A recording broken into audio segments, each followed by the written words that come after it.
lyrical leviathan. I know you're just seething at the ready to get at this full force with aggression and brutal honesty. Complete butt naked prejudice. No Diddy. Pause. All right. I mean, I promise I'm not going to talk for 17 seasons here. Okay. But whenever we have these discussions, I feel like it's my job to put the conversation into the proper context, which again is what we're looking at. What we're appraising is a very low bar for lyricism when it comes to mainstream music in hip hop. We're looking at a very dumbed down aspect. We're looking at something that is an inferior product when we're talking about higher levels of art when it comes to hip hop, higher levels of lyricism and writing. So it was average. It was brutally average.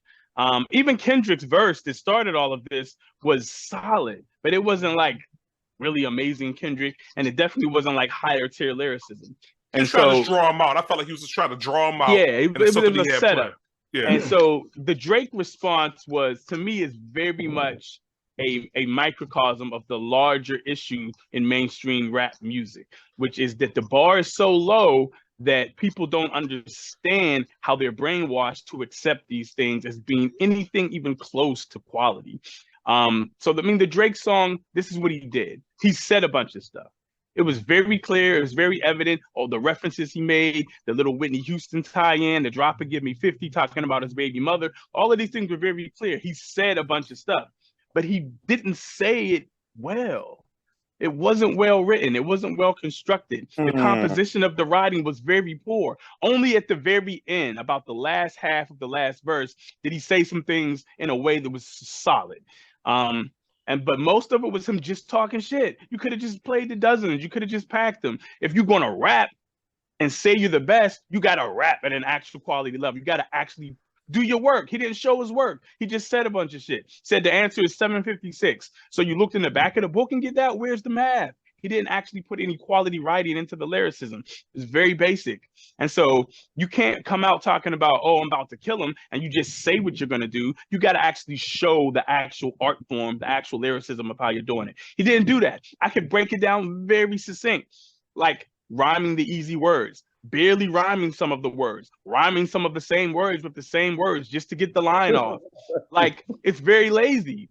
Like, it is indicative of what gets accepted as quality lyricism now. The abuse of slant rhyme. Like, it's rhyming. You're supposed to fucking rhyme. Like, he barely put the effort in. At this point, I don't think he's capable of rhyming at that level.